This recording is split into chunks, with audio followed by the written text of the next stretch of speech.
Бил убедлив победник доколку избори се одржат веќе утре со повеќе од 50% од вкупниот број на гласови од сите кои ќе излезат на гласање, покажува најновата анкета која Market Vision ја спроведе за порталот МКДМК. За прв пат по подолго време граѓаните како проблем број 1 ја посочуваат економијата, а не борбата со корупцијата. Повеќе од половина од гласачите кои ќе излезат на наредните избори ќе дадат поддршка на владеачката ВМРО-ДПМН, покажува последната анкета која за МКДМК ја спроведе Market Vision. Според неа ВМРО-ДПМН ќе добие поддршка од 51,7% од излезените гласачи, а СДСМ речиси 5 пати помалку, односно 10,9%. Тоа е помалку и од ДУИ за кои би гласале 12,1% од излезените гласачи. Интересно е што целата коалиција вреди, заедно би добила 13% од поддршката на оние кои ќе гласаат, но во овој колач нешто помалку од половина или 5,8% поддршка меѓу излезените гласачи влече Таравари, кој во моментов е на излезна врата. Во борбата на малите партии, левица би му побегнала на знам за нешто под 1,5 поен. Интересен е високиот интерес за гласање. Дури 2/3 од анкетираните рекле дека ќе излезат на избори.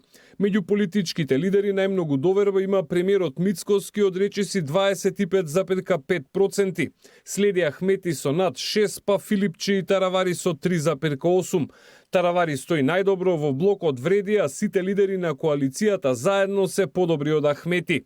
И покрај слабата поддршка, граѓаните сепак го препознаваат Филипче како клучен опозицијски лидер. Таков став имаат над 1/5 од анкетираните. По подолг период, анкетата на Market Vision констатира дека економијата станува поважен проблем од корупцијата, иако овие две полиња покриваат над 80% од анкетираните. За 40,6% од граѓаните клучен проблем се ниските приходи и високите цени, додека за 39,8% криминалот и корупцијата. Анкетата на Market Vision е спроведена телефонски во периодот од 20 март до 17 април врз репрезентативен примерок од 1200 испитаници.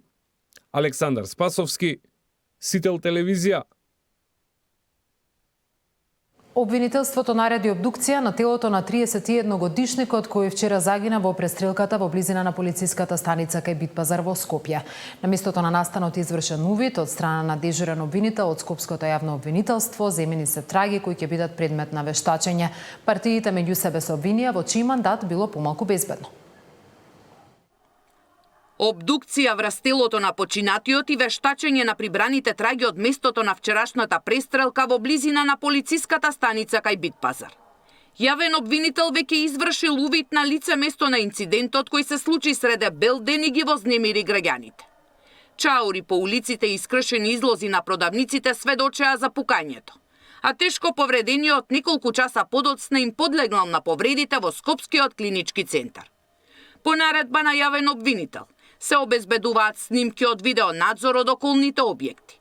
Се издаваат сите потребни наредби и насоки за идентификација на инволвираните и целосно расчистување на настанот, стои во соопштението од Јорама. И овој инцидент беше повод за меѓусебни препукувања меѓу власта и опозицијата. Од СДСМ бараат оставка од Тошковски, за како што велат нарушената безбедност на улиците.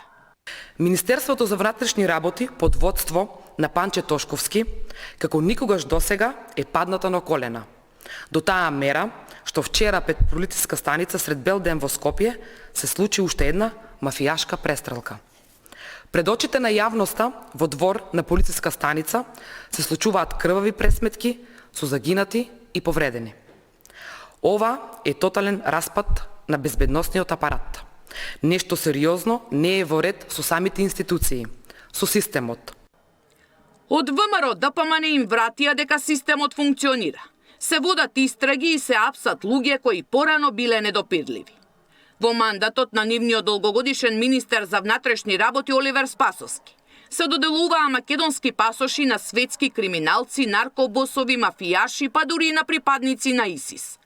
Луѓе од системот под раководство на СДС и Спасовски споделуваа информации со наркокартелите, што ги загрозува акциите на меѓународните институции за сузбивање на трговијата со дрога. Велат од ВМРО-ДПМН. Загинатиот 31-годишник во вчерашната престрелка бил син на поранешен командант на ОНА кој починал пред 7 години. По вчерашниот увид информациите беа дека пукањето било меѓу две групи од по 5-6 лица. Сања Димитровска, Сител телевизија. ВМРО ДПМН денеска ги обвини левица за лицемерие и глумење скромност додека се богатат и функционерите и самата партија. Глумецот Апасиев, кој одеше со точак на работа и глумеше дека е дете од ниска класа, сега преку левица купува деловни простории од над 400 метри квадратни, во соработка со извршителите кои до вчера ги плукаше и укинуваше. Деловниот простор, кој не бил само подрум, туку и објект со високо приземје, е во собственост на членот на Централниот комитет на Левица и член на управниот одбор на Водовод Зоран Ивановски. Излегува на виделина целата вистина.